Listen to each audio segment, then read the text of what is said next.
Hey guys, how's it going? My name is Kelvin. I'm the host of this channel, Higher Bookings, and also the founder of a company called Rank Breeze as well. And overall, our mission is to help you guys build, grow, and optimize your guest channels and really just improve the overall enterprise value of your business, which really means the profitability and also having fun, right?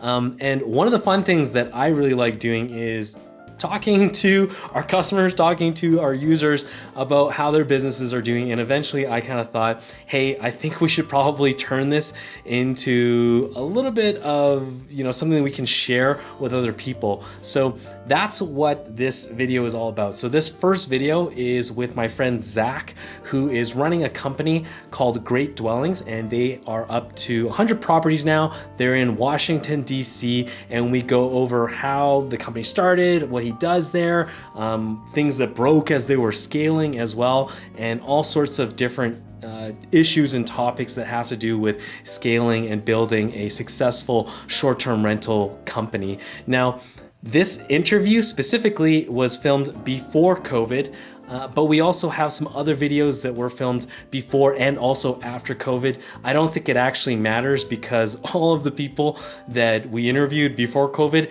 actually ended up growing their businesses, and some of them actually had some of the best years in their businesses in 2020. So very, very exciting stuff to know that at least we're talking to some people who had some great foundations in place. So hopefully there will be many, many lessons learned there.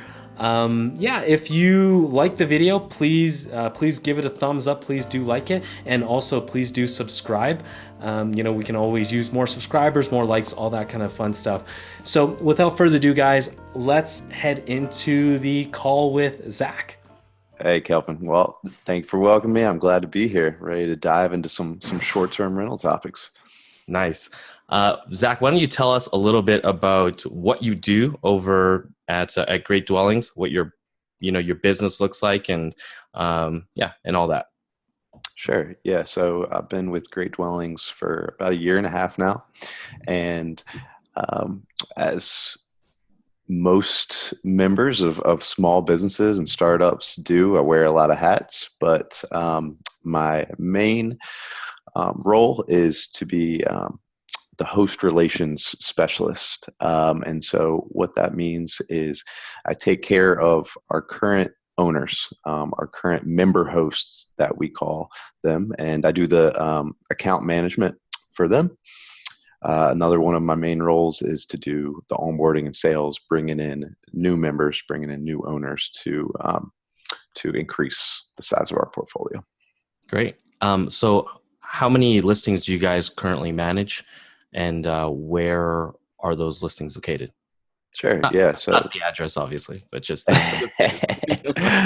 So we manage about 85 properties right now. Most of them are in Washington, D.C., the city proper. And then we also manage in the greater DMV area, so in Maryland and in Northern Virginia. We also remotely manage some properties in LA County and El Segundo. We got 5 units out there. And then we recently brought on a 12-unit boutique hotel in Playa del Carmen. So that's been a really exciting process, learning experience as well, but it's finally live after a lot of hard work by the entire team. And then lastly, we have 1 unit in the Dominican Republic. Okay. So pretty spread out at this point, but you certainly have a base of business in Washington and Exactly. the surrounding areas. Yep. Nice. Cool. So there's obviously a couple different areas that we could cover here. I think maybe it would make sense for me to get a little bit more understanding as to, like, at least in your time at Great Dwellings, what have been like maybe some specific milestones that you've seen in the business and maybe in your own role, let's say, and how maybe that's shifted too. Yeah, absolutely. So when I first started, we had about 20 properties. So one of the biggest milestones for me was doubling that portfolio. Like to go from 20 to 40 was an awesome, goal to reach. And we had leads backed up in, our pipeline. So it was really nice to, get, when I got hired we had the bandwidth to get back to those leads and get them onboarded. At 40 properties, when you double that portfolio, you start realizing, okay, there's some operations issues that needs to be fixed. Maybe so there were some things that we got away with at 20 properties when it comes to maintenance or cleaning coordination or the actual onboarding process, host relations. And so at 40, we started having more conversations about how we can, improve our operations. But we kept on growing, and we got to 60, and that was awesome. We kept on going with the sales. We got to 60. We really liked where our revenue was going. But then you really start to realize, hey, we have to, fix some of the current problems that we have before the foundation cracks, basically. So then we started about 4 months ago. We started slowing down the growth and improving our operations, and that is kind of where like our next milestone that we reached in my mind was to focus on improving onboarding process, improving the maintenance coordination, cleaning coordination, as well as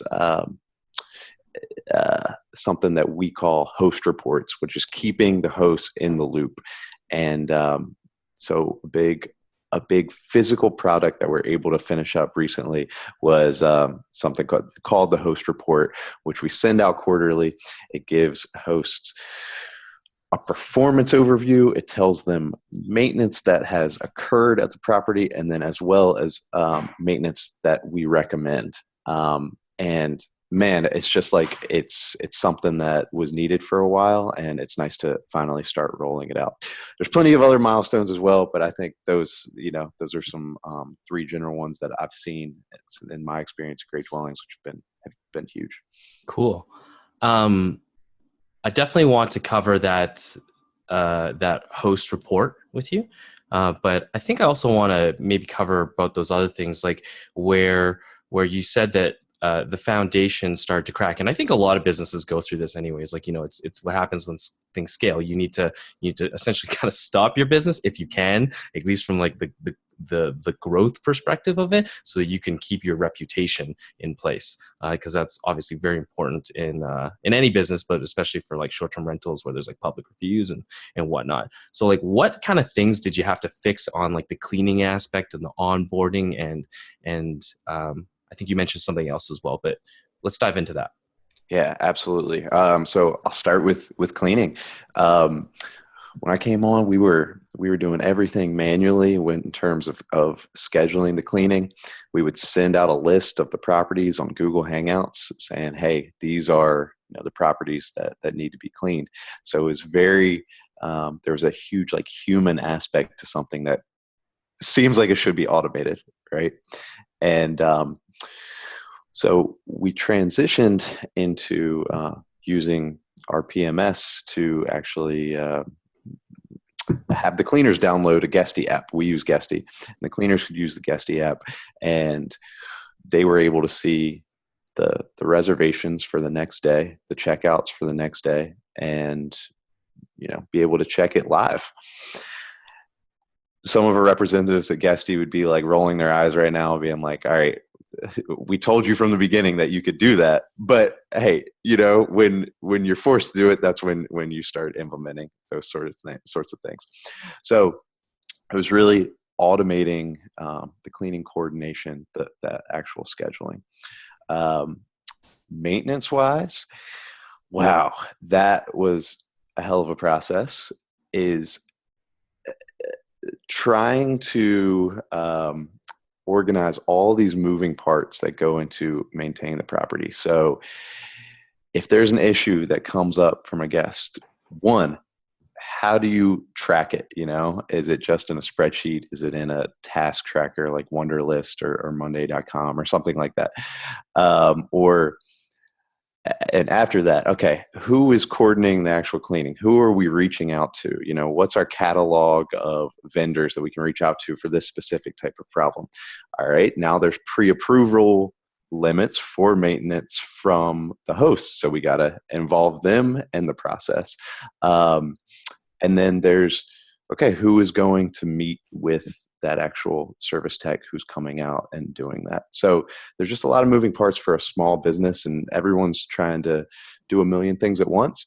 So we wanted to figure out some way to better organize this, have better communication and transparency for the entire team.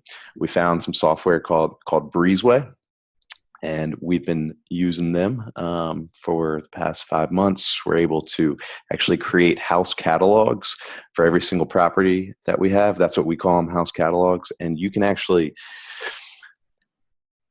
create on a room by room basis, or the entire property at large. You add something called elements into each of these catalogs, and you can create an issue for something specific, like a chair or a window or the HVAC unit.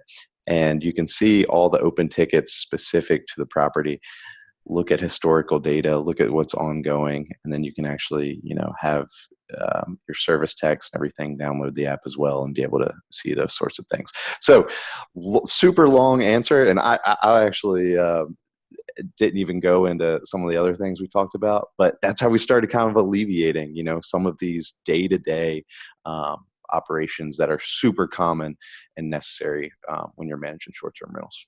Mm-hmm. So how long did that process did anything actually break, let's say, in between all that? So the process that we started with was actually creating the house catalog, and that took about 3 months to do that, because you're going into every single property, and these are properties that are live, with guests. You got to coordinate with the scheduling and everything, and you got to catalog everything, and you got to put it into the software. And we're doing it for about 60 properties in DC during busy time. We're doing it during the summer. Nothing broke during that process, but I will say that there was a big learning lesson there, in that, hey, we should be doing this before the listing ever goes live. So now we've implemented it into our onboarding process, and that after a deep clean is done, the property is ready to go, all the preparation's been done, we're going to do the house catalog basically, hopefully the same day as the photo shoot. And then we don't have to worry about going back in there. The receptionists are able to use it, so they know all these little kind of nuances about the property. So yeah, no processes broke, but it was a huge learning lesson for us. In that house catalog, do you have almost the same stuff in every single unit? Like same coffee maker, same? No. Okay. Yeah. So I know some PMCs, they have different business models than us. Maybe they rent out an entire apartment building, or, there's companies like Y Hotel who, when a new apartment building is built and, tenants are starting to sign up, well, they still have a lot of vacancy. And so what they could do is probably create kind of one house catalog for each different type of apartment unit, and it would be the same across the board.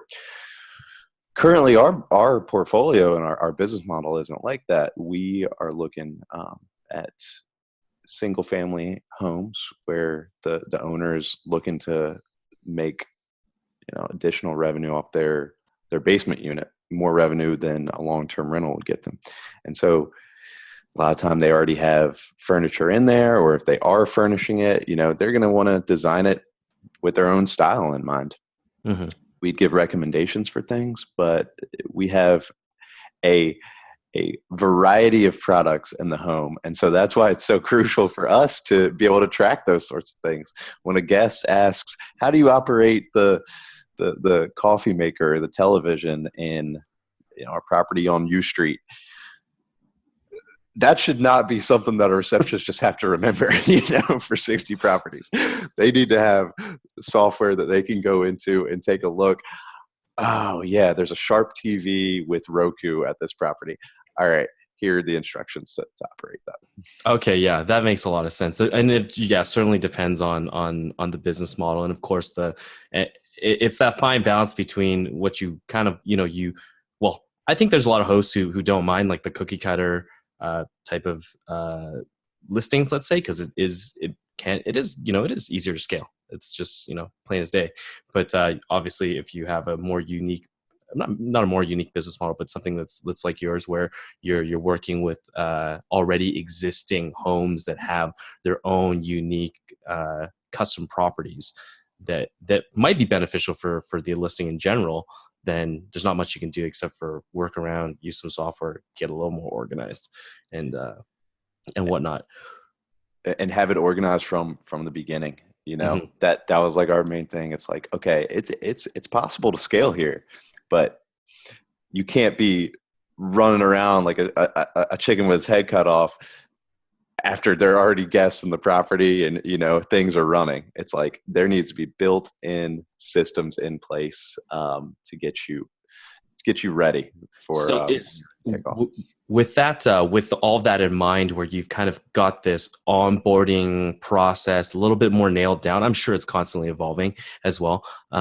Is that what gave you guys confidence to start moving into different cities and different countries even? Oh my gosh. Yes, absolutely. If you don't have boots on the ground, at in El Segundo or the Dominican Republic, you absolutely need to have every piece of information that goes into managing a unit at your fingertips, digitally. We need it for maintenance purposes. We need it for, cleaning, quality assurance. We need it for the receptionists. All those people should have our support in providing them with every bit of information that needs to go into managing a unit successfully. Were you involved with that, like the prospecting of those properties? I know that there's like a million and one ways to get properties, but usually it's maybe through referrals. But was this like a case of like a hard prospect on like a specific type of property, and you guys doing a pitch in that way? What's pretty cool is all three of these remote locations were organic leads. The founder of the company, Carl Scarlett, who I know, Kelvin, he flew out to LA for some business for his other full-time job that he does, and he stayed in the Airbnb. And the host of the unit that he was staying at, Sophia Bach, she lives and breathes Airbnb, and they just got to talking, oh, wow, like this is really impressive. I love what you're doing with these units. We actually have a property management company in DC, and they just got to talking. Sophia talked about some of her pain points, and Carl said, man, I think we can really like help you with these things. If you are boots on the ground, we can do the reception, we can do the cleaning coordination, we can do the pricing, search engine optimization. And that's how we got her as a client. The Mexico property, it's almost the same thing. It was actually from Sophia. Actually, Sophia knew about this 12-unit place in Playa del Carmen, and she gave the lead to Carl, and Carl just ran with it, and he flew down there and checked it out, and then that project took off. And then Dominican Republic, it was just a friend of Carl, so it was pretty cool. None of these opportunities came to us from SEO or anything like that. It was just networking. Nice. With those remote properties that you have, are those all kind of in a single like apartment building, or are they kind of like, are they condos? Is that Yeah, so the El Segundo properties are apartments in one apartment community, apartment complex. The 12 unit in Playa del Carmen is it's just one building, and I forget what it was before. I don't believe it could have been a hotel actually previously, but I'm not sure about that. And then the DR is actually, yeah, it's in a condominium. Nice. I'm just thinking, I got like, the wheel spinning. If you've got, some properties over there and you want to maybe grow this in like a very organic way, just changing like the internet logins to, Great Dwellings, Dominican Republic or something like that, and then they're like, people are wondering, wow, there's like 8 apartments here that are all Great Dwellings. What does that mean? Where do I go to figure out this? Yeah, absolutely. So we actually have another brand for the Playa del Carmen properties, and it's Dual, and it stands for Do Everything with Love. And so that's what they would see down there, is that this is a dual property. And so, yeah, exactly what you're saying. We'd like to expand the brand if this boutique hotel works out well, and it would stay under that Dual name. Nice. So in this, in the short-term rental business, you've got your role. You're wearing many different hats. Do you have this, what I call kind of like a zone of genius, where you think you just like excel at this? Like this is your jam. Is there a part of that, a part of your role that you think you excel at? And maybe you could talk a little bit about that and share some tips on why maybe you do that well, and any maybe processes, mindset or anything like that makes you good at that. Yeah, absolutely. So it's a couple of different directions I go with that question. Is what personally I think add value to Great Dwellings, and then what I think separates Great Dwellings from other property management companies, what we do really well. Mm-hmm. So I'm proud of my role as host relations and sales. I'm proud of how we deal with our clients like they are not just another property owner. If anyone calls me, I mean, they can always do so. They've got my personal number. And it can be hectic at times, but I think that's something that's very important to them. It is, if you think about scaling, then we've got to keep that same level of quality that they get when we were at 20 units, and now we're at 80. And if we get to 800, we want to keep that same quality. And I think how we do that is, again, it goes back to the onboarding. It's like if you can give them as much information as possible up front, so that they don't have to be in the dark about any aspect of your operations, then what you can do is refer them to a wiki or a FAQ or something like that. And then you get ahead of those types of on-demand type questions, and you can more focus on scheduling performance reviews. You notch out 30 minutes of your day where you have a personalized presentation to that host. You can show them how they're doing, what we've been working on.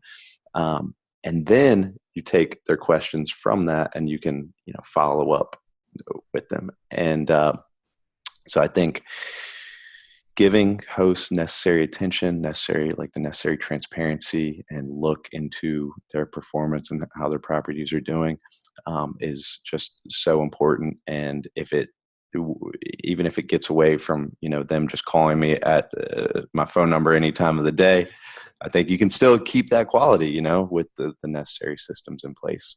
Yeah. So make sure to call Zac on Friday nights at 8 p.m. Yeah, exactly. You watch this interview with Kelvin, and that's the expectation, right? Yeah. Cool. Yeah, and I totally agree with that. I'm actually curious about how the team developed throughout time. So maybe you could tell me. Obviously, Carl got one listing. Maybe it was his home. Who knows? I'm sure you have that story. It was. Yep. Yeah, that's the story of most people. Yeah. So how did that go? So like, who was team member 1, 2, 3, 4, and like, how did that look? Because I think it's really interesting because people kind of build in different ways, I think. Yeah, totally. So yeah, it was Carl was the initial founder of the company, and he started with his own properties, and he was a early user of Airbnb. I think it was in 2010, maybe. He had like 5 listings on there, and Airbnb started in 2006, maybe. I don't remember, to be honest. Yeah, with you, but 2010 was kind of one of the early days. And so he was just, he was busy as hell with it, but it was successful for him. And a lot of businesses start by realizing a problem that you have, within your own business. And so he said, man, if I'm really struggling with the management of my own properties, or just, it's just taking a lot of time away from my day. Well, there's other Airbnb hosts out there, and they probably are feeling the same issues. So he reached out to our current COO, Robert Turner, and they started looking at, all right, how do we do this? How do we start doing this for other people? He hired a sales manager as well, and they grew from those initial properties that were just Carl's to I think 10 to 15, and then they realized, man, we need a real like property manager here. And so they hired another member of our team, Sharon Harmon, who ran with that. And then between 10 to 15 to that 20 property point is when they hired me, the sales guy, because there were a lot of leads coming in. Carl's really good at SEO. And so you're just getting a lot of leads that we weren't actually like actively marketing towards. They were just coming in from SEO, and that allowed us to take off. And then after that, we made some more recent hires. Anderson Willis, who helps us with a lot of our operations. Najla Williams, who is the connection between host relations and property management. We hired a bookkeeper, the receptionist team. There's a lot of virtual assistants as well. So it's just as you grow, you see where the needs are, and we just responded to it. Were the cleaners involved during like when Carl was just kind of doing this for his own properties? Yeah, I think Carl he's switched cleaning teams a few times. So I don't know the initial cleaning team that he was using. I know when I came on, there was a different cleaning team from the first one that he used, and then we switched to the cleaning team that we have now. You've got to find, as with any position like that you're creating, and any person that you're hiring, you've got to find the right fit. So a lot of times in the beginning, you have what we call the honeymoon phase, and you have it with any like relationship that you have, really. I don't care if it's personal or it's professional. And once you get once you get past the honeymoon phase, you start realizing like, okay, people's real personalities, is this a good fit? They become less of yes men, and you get to see where their priorities lie, or what their work personality is like. And so we've hired Sarah's cleaning team in DC, and they've been amazing. We have High Rose cleaning service in LA, and it's worked out. All right, cool. So you guys don't have like an internal team. You kind of you have like these external cleaners that you have relationships with. Yeah, and we've thought about bringing it in house, but honestly, we don't want to deal with the HR that comes with it. I think shout out to each of our head cleaners in each location. I think they deal with a lot of turnover, and they deal with a lot of people calling in. They're sick, or they don't like working with this cleaner. Please put me on a different route, because I can't deal with Danny anymore. I'm tired of Danny talking about how his back hurts, or I don't know, whatever Danny, it is. Shut up. Yeah, he talks the entire time we're cleaning. Yes. So we didn't want to deal with that. There's a lot that goes into that, and for us, it wasn't worth the savings that we would get. Yeah, absolutely. Let's dive into like some other aspects of your role, which is like, the listings and handling that and making sure that it's performing, the fun stuff. So like, what could you tell us about your I guess like your listing strategy as a whole, whether that's to do with like pricing or like SEO or anything else to do with that, like parent-child strategies. What can you tell us about your strategies for optimization? Yeah. Wow. That requires a long answer, right? Yeah. Well, I'm interviewing you, so. So, okay. You create a listing, and it's this mix between art and science. I mean, this is your wheelhouse, right? You need a title and a listing description that is attractive, that's well written, that just flows well. You need pictures that really pop and attract people to the listing. And then you have the science behind it. There's keywords, there's SEO, there's things that go into Airbnb, home away search algorithms that you have to pay attention to too. So that's kind of the data-driven part. And then you've got the art and the creative aspect of it as well. So you really need to mesh those two to create a successful listing. So our focus is during the listing creation process, of course, getting amazing photos. We have a copywriter who's going in and they're, writing what we think is a great title and, the listing description.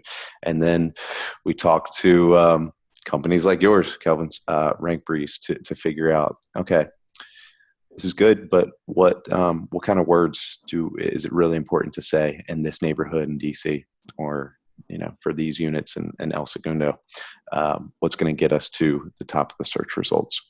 Mm-hmm. That's the first, that's the foundation of it right there. And I can go more into, the pricing and other things you talked about. Let's do that. Yeah, let's do that. Cool. Yeah. So, and then once the listing's going live, you're likely going to be at a lower ADR than what you'll get hopefully in 6 months, a year, and 2 months. Initially that ADR should be growing very quickly. So we'll set a maximum amount of nights to 1 or 2 nights in the beginning, and only have the calendar availability kind of short, because you don't want somebody to lock in for 3 months at a low ADR. You want some short stays for your listing to go up in the search results quickly. And then once the ADR is where you want it to be, you can start extending your maximum stay. But especially in the beginning, like for those first 3 reservations, like keep your maximum stay short, keep your booking window short.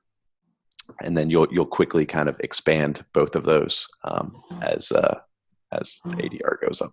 Mm-hmm. And so with that, like that short time compression, you're trying to build up reviews and whatnot, right? Like that's kind of the whole thought process behind that. Exactly. Yeah. I mean, so when I talk about the ADR increasing, what's going into that is exactly what you said. The reviews, which are in turn going to improve your ranking in the search results. How are you like conducting research for determining those prices? Are you? Yeah, I'm not going to say anything. I'll just have you tell us your process. Yeah, definitely.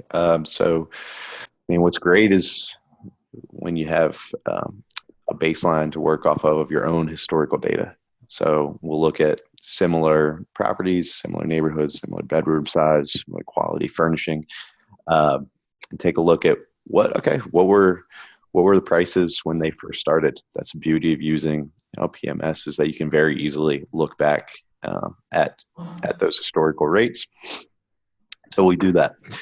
Um, if you have a property in a new neighborhood, or even if it's in the same neighborhood as others, we want to see market data as well. And so most people in the industry have heard of AirDNA. We are subscribers to them, and we'll take a look at what the market rates are in that neighborhood, in that city, and we'll create a base price, right? And we will actively, monitor the listing for inquiries that come in and for reservations, and then we'll adjust accordingly. And you kind of do this, like what I call it is like when a bee is looking for like the flower, like they're kind of like going back and forth, and then like the path is like becoming more direct to it. And that's kind of what like our pricing will do. You adjust up. Oh, now we're not getting as many bookings. All right, adjust down. And then you kind of figure out exactly what that price should be. Mm-hmm. So let's maybe even break it down even more basic than that. Even like when you are looking at, because you said base price, but like that base price is like, are you stair stepping with guests as your pricing and stuff like that? So for example, 5 guests, $50, 6 guests, $60, like $10 increments maybe for each guest count. And like, are you doing like weekend prices higher than the weekday prices, or like, or do you just not even care? Like, is it like, what does that look like? Yeah. So shout out to Price Labs. They're the dynamic pricing guys that we use, and they really direct us for recommended pricing for what you talked about in terms of weekday pricing and weekend pricing. Most every property in every city is going to, you're going to have increased rates for the weekend compared to the weekdays. How much do you increase them? We have an idea, but we have Price Labs really give us recommendations for that, and that's great. And there's other dynamic pricing software out there. Price Labs is good to us, so that's who we use. And they're even in specific markets. They know, all right, what you should be charging for a home of this size in this area. But like I said, we do our own research as well, and we look at the historical rates for our portfolio, and then we use AirDNA to kind of figure it out as well. So yeah, there's a lot of different resources that you can use when you're pricing units, and like you said, the pricing will fluctuate. No, we don't have a static base rate. The short-term rental industry is really catching up to the hotel industry and the airline industry. It's very similar. You could literally go on there like at the beginning of the day and the end of the day and have different prices for flights. Well, you're starting to see the same thing for the short-term rental industry. Yeah, absolutely. The yield management is here already. Yeah, it's huge. Are pretty good. Although, the tools are great, but I'm actually curious about like your perspective on this. So I think the tools are great, but there's still like, you still have to like manually like check on stuff, It's not set it and forget it. Yeah. Is that your experience as well? And like what, and if it is your experience, maybe you could tell us, like what you're paying attention to, like what is a red flag to you when you're looking at that stuff? Yeah, totally. So I have on my calendar, and Carl would probably want me to have it on my calendar more frequently, but I have it set to automatic reminders every 3 days, I believe, that I need to go in and take a look at, all the pricing for each of our units. And so what I do is I have 2 screens. One of the screens will show me upcoming reservations for every single one of our properties, and it has a confirmation date on there. When did the booking happen? Right. And on the other screen, I have Price Labs, dashboard where I can adjust the prices. And I look at occupancy rate for the next 7 days, for the next 30 days, and for the next 60 days. I want the 7 days to be at about, I think like 85% occupied is what I'm looking for. Next 30 days, it should be about 50%. And then 60 days, I'm okay with 25%. It depends on the market. I'm just going to use DC as an example. Those were the numbers that I was talking about. And I'll look at those. And if any of those aren't hitting the marks that I want to see, okay, I will then look at the other screen and see, all right, how many confirmed reservations have we had recently? Maybe I made an adjustment 3 days ago and there were like 5 bookings in the past 2 days. So even though my numbers aren't where I want to see them right here, I know, oh, well, the adjustment I made is causing it to go in the right direction. So I'm probably not going to continue to lower the rate. The rate it's at right now is getting me in the direction I want to go. But if I see that, oh, there haven't been a lot of confirmed reservations at all, okay, now I'm going in. I definitely need to adjust this rate to get the numbers that I want to get to in terms of occupancy. Does that make sense? Yeah. Oh, yeah, absolutely. So in my mind, it seems like you're kind of trying to balance this like lead time that's going on with the confirmed bookings so that you kind of have an idea of if it's working, and then trying to balance that with like, that date, those like the average lead time for what's being confirmed, and then the price adjustments around that specific lead time. Is that correct? Yeah, that's totally correct. I mean, a lot of people will brag about having 98% occupancy for the next 90 days. And it's like, well, I'm not impressed by that. I mean, you are obviously leaving money on the table. You know what I mean? So you got to find that fine balance. And for DC, it's like if we can get between 85 to 90% occupancy year round, that means, okay, we've kind of hit that golden spot in terms of, that perfect kind of price, getting the most for the unit. Okay. But you have to feel it out for your market. Obviously traditional vacation, like beach rental towns are going to have probably much different occupancy. They have extreme seasonality there. We just don't see it as much in DC. Yeah, it's a government city, so there's a lot of travel, and I'm sure that goes on in and out of that place. Yeah. Let's talk about evaluating properties, actually. So when those come into your area, like I guess you've got leads coming in, so that helps. But like when that happens, what does your ideal like property look like? And what does like a maybe look like, and what is a absolutely no? We don't want this property, which probably does happen. Yeah, absolutely. I mean, we've got a vetting process for our guests, and we have vetting process for the applicants or the properties. And so, if you talk about ideal, let's actually start with an ideal client, because that is probably the first thing I'm going to go with. I don't care if you've got just an amazing like mansion that's going to get go for $1,500 a night. If the owner is going to take up 80% of your time, it's that 80-20 rule. Whew, it's tough to say no to that mansion, but like, I don't want to deal with, life's too short to deal with assholes. I'm sorry. So that's the first step. You got to have a phone interview for us, and we're just feeling out personality. If somebody's talking to me and discussing an essentials fee that we charge $1.19 per guest per night, and they want to discuss that for 30 minutes, and negotiate it down to 89 cents a night, I might not want to work with you, because I can just see, what the future is going to be like. But let's say they pass that, everything's good. They seem like they're somebody we want to work with.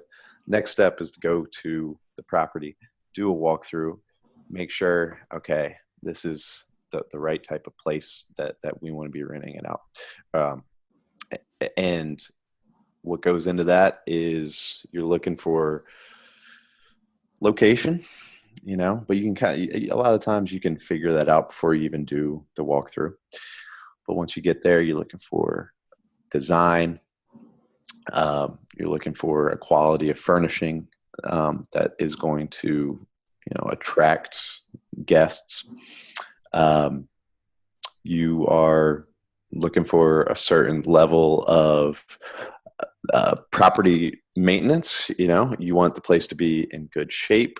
If you see, oh wow, there's a lot of things like there's leaks. There's like visible leak spots in 4 different spots of the ceiling. It's like, these things need to be fixed before we bring guests in here, because even though it's not raining today, when it rains, if a guest's in there, now we've got to deal with those issues, and that's never fun. So looking at overall state of the property there, we will give them a list of things to work on after that walkthrough.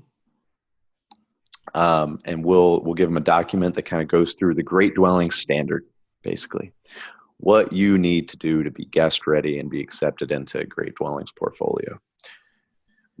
A lot of the homes that we look at, there's just some small changes that need to be made, and then, they're good to go. And then we'll do a secondary walkthrough when the owner says they're ready. Some of the homes, it's like, hey,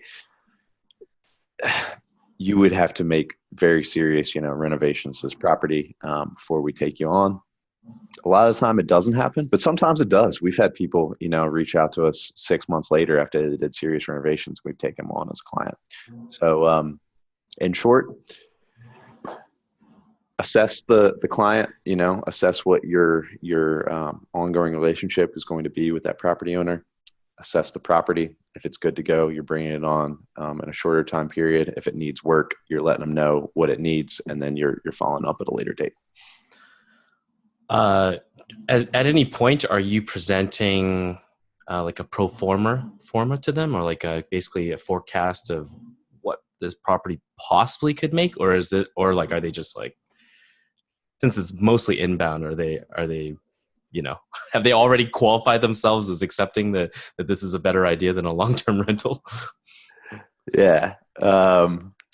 We see plenty of different of leads, and what you said is super common. It's probably the most common question that we get in the onboarding phase or the application phase. How much can my property earn? It's the biggest decision maker for people. It's the biggest decision to transition from a long-term rental to a short-term rental. Hey, man, I can see my neighbor's getting $150 a night, and it seems like he's always occupied, and I'm renting out the space for $1,200 a month, So yes, we'll go and we will see the property, see the state of it, like I said, and then I'm able to give them earnings projections. And we try to keep it as conservative as possible. We don't want to sell anybody a dream.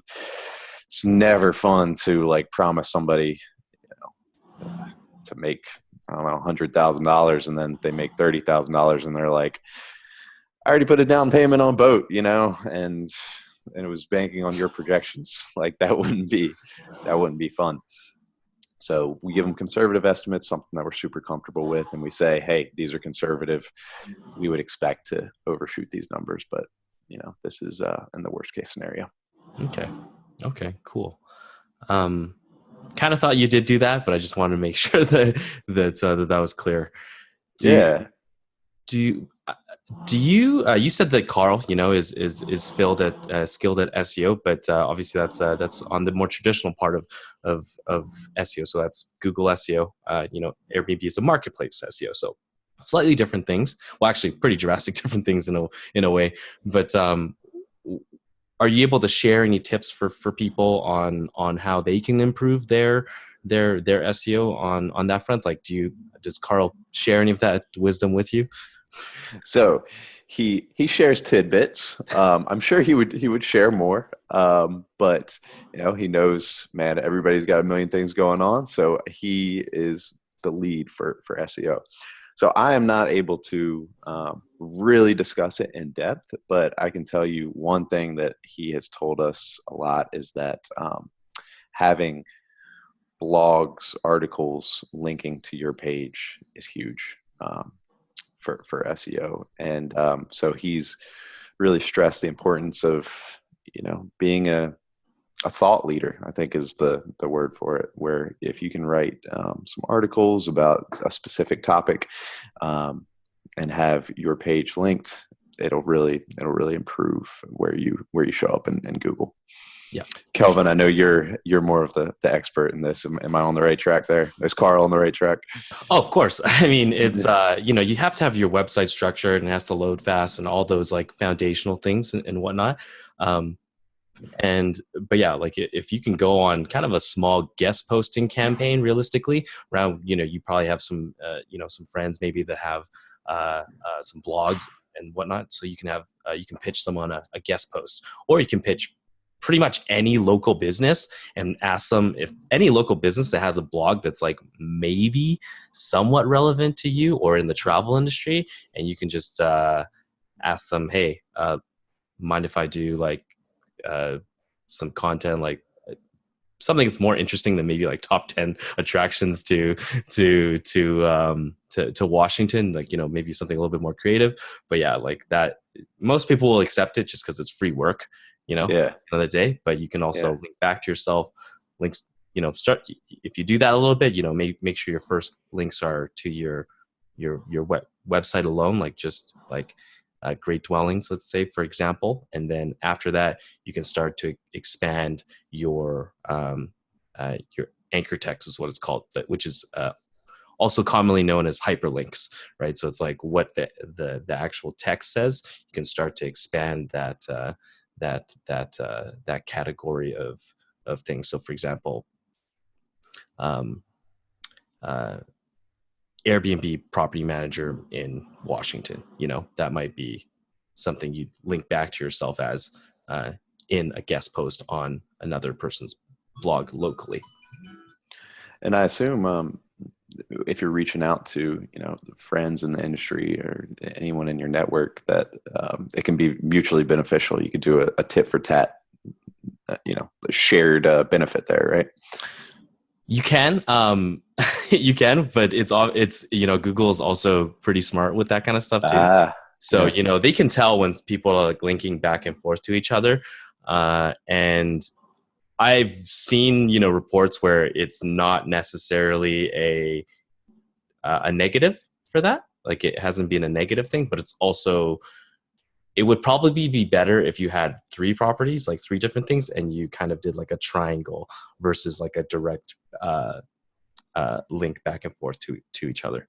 So, yeah. And I know that you guys have I think you have multiple websites. Do you? Yep. Yeah. Cool. So there you go. Let's get back to you now, because this is not a show. It's not an interview with me. So I want to talk about. I want to talk about just like maybe 3 last questions that to go over. So sure. The one is, what's your best sales tip? And so I've heard this question before, and this is going to be something super simple. And I read it in a book that Carl recommended it to me, and it's called "Never Split the Difference" by Chris Voss. Okay, yeah. So you're familiar with it. It was great. I loved reading it, but I know when I finished the book, there was a lot of subjective advice, and it was like, man, I feel like this could work, but holy cow, it seems so situational, and I'm like scared to test it out. It seems aggressive. There was one piece of advice that I got out of that seemed like it was something that I could very objectively see if it works or not. And it said, if you are following up with clients and you've reached out a couple times and you said, hey, are you still interested in reaching out to see if you'd like to still rent out your basement unit as a short-term rental, and you haven't gotten a response, maybe after 2 follow-ups, 3 follow-ups, whatever your number is that you're comfortable with saying, man, I'm really not feeling good about this person becoming a client. Well, Chris Voss says, try writing a super simple email, and all it says is, hi, Kelvin, have you given up on this project? Best, Zac Rushton. And just send it. And I know when I did it, I was like, man, this even seems like rude, way too direct, aggressive. I'm telling you, there were like a bunch of cold leads that were probably never going to respond. And like, I want to say 50% of them get back to you and they'll actually like apologize and say, oh man, sorry, Zach, I've been so busy. Like, no, I haven't given up at this like, at this prospect of this opportunity. Let's link up next week and talk about it. Wow. My jaws drop because I personally, I was in your shoes right there, feeling how uncomfortable that would be to send, even though it's on email and like you're not face to face with this person. You're still like representing the company, and there's still a reputation involved, right? Like you don't want to be known as the hard sales person realistically, even though if you are a hard salesperson, nobody wants to be known as a hard salesperson. That's cool. Okay, so 50% like response rate after that. That's awesome. I hope yeah, that's awesome. Yeah. So it's just, I feel like that's just like, it's a quick little piece of advice. Shout out to Chris Voss. I mean, I'm telling you that one worked for me. Yeah. And if people aren't familiar with that book, it's, I think Chris Voss is like, he was like the lead negotiator for the FBI for like 20 years for like hostage negotiations or something like that. I can't remember exactly what it is, but it's the guy's been doing, this is like his professional work that somehow has transitioned to into business for him. Yeah. What kind of, it's kind of a similar question, but like maybe not sales related, but like what kind of like advanced tips can you share for people, like maybe one or two? Advanced tips. So who am I directing these at? Let's say folks who are at the point where they are scaling. All right. And we're talking for property management companies, Yeah. Right? Yeah. Okay. Maybe this is advanced, maybe it's not advanced, but I'll say hire a bookkeeper as soon as possible.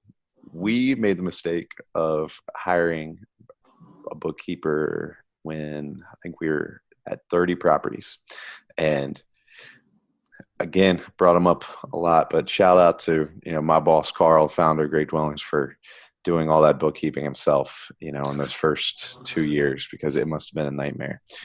But I'll tell you what was even more of a nightmare was going back and taking a look at all this, all these transactions that had piled up because we didn't have somebody full time, taking a look at it. Get a bookkeeper from day one. It's going to make your life so much easier.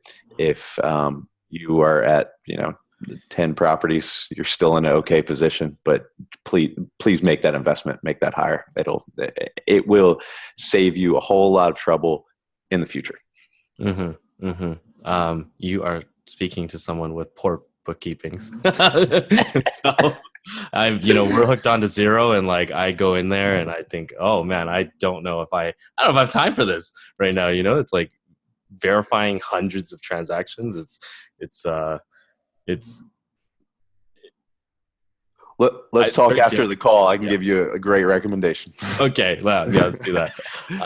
Cool. Last question is if let's say you could, knowing what you know now, if you could kind of like rebuild this business, like from, even though you kind of weren't there from the very beginning, like what would you do to or what maybe does you and your team think would be, how would you rebuild this business over again?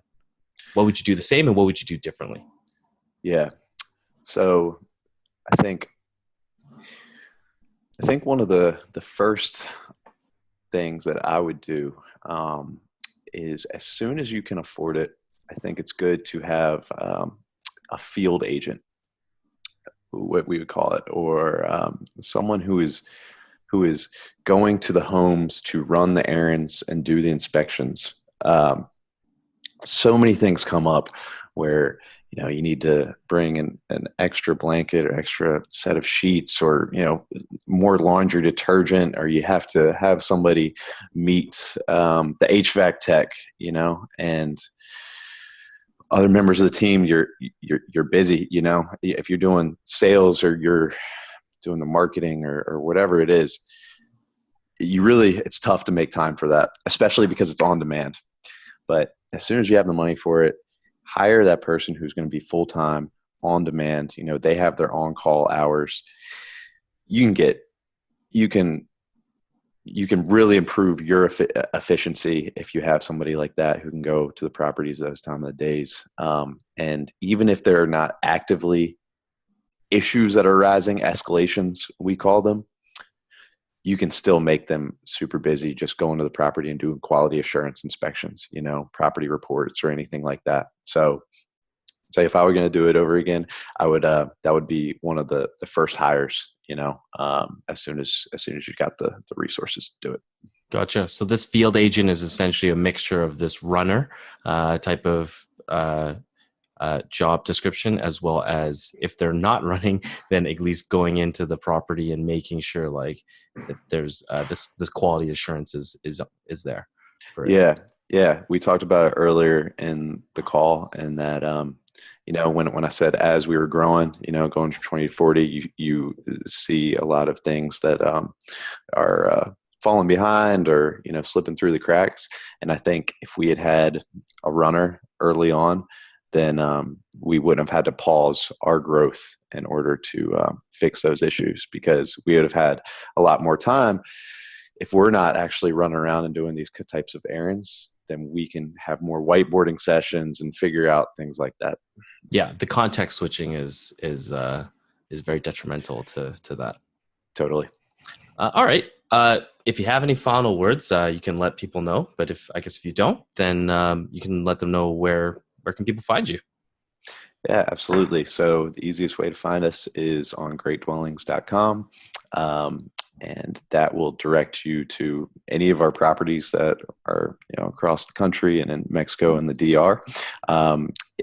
We have an apply to be a host link on there as well. So if you're interested in property management, you can find us on there.